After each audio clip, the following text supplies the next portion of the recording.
Tes tes. Assalamualaikum warahmatullahi wabarakatuh. Selamat malam teman-teman TikTok. Bagaimana kabar kalian semua? Semoga sehat selalu ya. Sehat walafiat, cukup rezekinya, keluarga juga bahagia, mudah sandang pangan ya. Saya ingin sedikit membicarakan, saya kan orang awam ya. Jadi ketika saya membaca dan melihat video tentang peristiwa di sekitar kita, kadang saya pengen ngomong gitu. Entah ada yang nolak omongan saya atau mungkin mencibir, ya silahkan saja. Ini cuman omongan kosong lah, gak omong kosong ya. Sekarang kan lagi heboh perebutan minyak lah, bayangkan lah. Jadi Amerika itu dengan beraninya itu menculik presiden Venezuela. Ya, presiden Venezuela diculik sama istrinya oleh pasukan Delta Force ya dari Amerika Serikat. Coba Donald Trump begitu berani, padahal dia satu-satunya presiden yang memang dimusuhi banyak orang gitu, karena dengan sengaja setengahnya mendukung Israel dalam mengkooptasi Palestina, menjajah Palestina gitu. Nah, kali ini gerakannya itu agak mengagetkan juga gitu loh. Ketika orang-orang udah mikir bagaimana memperbaiki ekonomi, situasi sulit gitu loh. Terus kita mungkin orang Indonesia juga menonton berita tentang perang itu ya cuman nonton-nonton aja. Paling komen perang antara Rusia dan Ukraina, terus sekarang Kamboja dengan Thailand ya. Ada lagi India dengan Pakistan. Terus Indonesia juga lagi memberantas para pemberontak atau pembuat kerusuhan KKB, dan GAM itu yang sekarang juga mulai bersuara. Itu nggak tahu ya, dia orang itu nggak insaf-insaf. Sekarang malah berita mengejutkannya apa coba, di Venezuela itu presidennya diambil, nggak ada perlawanan sama sekali. Padahal sebelum-sebelumnya beliau tuh yakin kalau Rusia dan Cina itu dukung, tapi sesumbarnya pejabat Kementerian Perang dari Amerika mengatakan kalau persenjataan Rusia yang ada di Venezuela itu nggak guna. Nggak guna. Saya ketawa ini bukan ketawa ini ya, sanggumun aja gitu loh. Kok bisa-bisanya kejadian kayak gini, kayak tontonan yang kayak nonton film, padahal ini fakta loh. Ketika mengambil atau menculik itu kan banyak prajurit pengawalnya, itu prajurit yang tewas itu. Walaupun saya beritanya nggak ngeliat ya. Sekarang disusul demo besar-besaran. Nah, Iran juga katanya sudah bersiap mau menyerang Amerika, entah benar apa salah itu dengan Israel. Yang jelas nanti pasti dikeroyok gitu.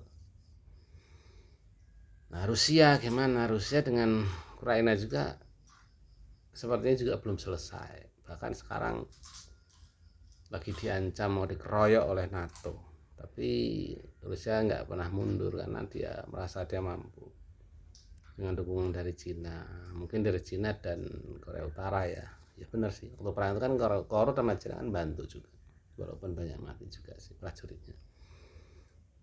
Tapi ini bukan cerita kosong gitu. Maksudnya kita yang orang awam yang biasanya duduk manis ngopi, cerita-cerita omong kosong, kita melihat cerita perang kayak gini juga kayak makanan sehari-hari. Padahal cerita perang itu kan tentu banyak mati ya, banyak pembunuhan di sana, tapi kita melihat kayak tontonan aja gitu, karena ya saking seringnya terjadi perang gitu loh.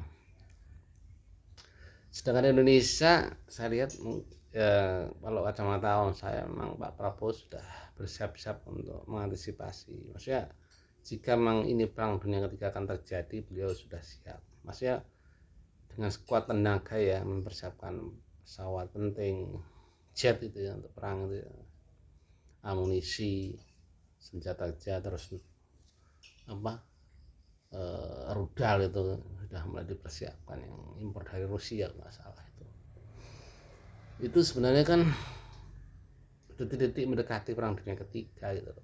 Mau iya mau enggak, nyatanya loh terus ini sudah mengambil minyak itu kan untuk bahan bakar iya perang gitu loh. Kalau dia nggak punya bahan bakar gimana perang? Sedangkan selama ini Cina dan Rusia juga mengambil minyak dari Venezuela dan Iran gitu loh. Kalau kedua negara itu diambil, di gap dari di laut itu terus nggak bisa diambil dua negara itu, kayaknya Trump juga punya bahan bakar lebih banyak gitu. Tapi kita nggak bisa mengabaikan Rusia dan Cina ya, diam-diam kan mereka kan negara yang super power gitu loh. Senjata-senjata yang dihasilkan mereka juga kadang kita nggak memprediksi. Tahu-tahu keluar aja senjata terbaru gitu. Sedangkan Indonesia masih sibuk yang namanya ijazah palsu lah ini, masih sibuk sembako, padahal negara lain sudah sibuk bagaimana persiapan untuk perang dunia ketiga. Walaupun kita berharap perang itu nggak terjadi ya, karena saya juga kita kerja sehari semalam ya, ada yang kerja sampai 24 jam itu demi dapat uang itu. Susah payah kita nanam padi, ngumpulin harta di bank dan sebagainya sampai miliaran misalnya loh. Kalau perang meletus sudah nggak ada gunanya, mau lari kemana? Bahkan mungkin bank-bank itu akan macet gitu loh, dan uang kita nggak bisa dicairkan. Yang tersisa cuman harta yang kita simpan di rumah, sembako dan sebagainya itu. Nah, kalau sekarang serangan siber ternyata diluncurkan dan bank sudah nggak bisa melakukan transaksi, mau gimana? Uang kita udah nggak ada gunanya. Kalau saya nggak punya uang ya, yang orang-orang kaya itu loh, yang uangnya miliaran bahkan triliunan, ketika perang terjadi mau apa? Mau sembunyi di mana gitu loh? Kalau nuklir itu udah diluncurkan. Bahkan Cina katanya punya bom hidrogen itu. Bom hidrogen itu ngeri ya, lebih ganas dari nuklir katanya sih. Itu kalau benar diluncurkan nggak jadi apa coba? Kita mungkin negara non blok, tapi ketika perang besar terjadi mau nggak mau kita tersulut juga gitu loh. Zaman dulu waktu perang blok barat dan blok timur, nyatanya kita juga ikut dijajah karena kita diambil sumber dayanya kan. Jepang juga ikut jajah ke sini, padahal mungkin dulu-dulunya nggak mikir jajah dia kan negara besar loh. Jepang itu, Belanda juga kan negara besar waktu itu kan, sampai negara-negara kecil seperti Indonesia aja jadi tempat untuk pengambil sumber daya gitu loh. Kenapa? Diangkut untuk persiapan perang mereka gitu. Ya alhamdulillahnya di tahun 45 kita merdeka. Itu karena Jepang sudah kalah. Seandainya Jepang itu nggak kalah, nggak dibom itu, dibom atom, mungkin sampai sekarang kita mungkin dijajah Jepang gitu loh. Kita jadi budak mereka gitu. Ya budaknya Belanda juga lah. Tapi alhamdulillah sih Allah masih ngeridhoi kita merdeka.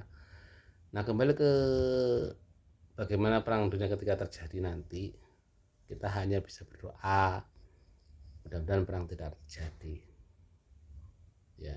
Mudah-mudahan Allah ngasih hidayah pada tokoh-tokoh penting itu, entah Amerika, entah Rusia, entah Cina, terus NATO sendiri, negara-negara NATO itu mungkin nggak jadilah menyulut perang ini. Kalau benar-benar disulut, kita sebagai orang kecil ini tinggal pasrah, disuruh perang-perang, kalau nggak bisa perang ya larinya kemana, mungkin atau ketembak kepalanya kan, kita nggak tahu namanya perang. Pasrah sama Allah aja ya. Mudah-mudahan kita nggak mengalami perang itu dan mereka sadar bahwa itu akan berakibat fatal. Itu saja.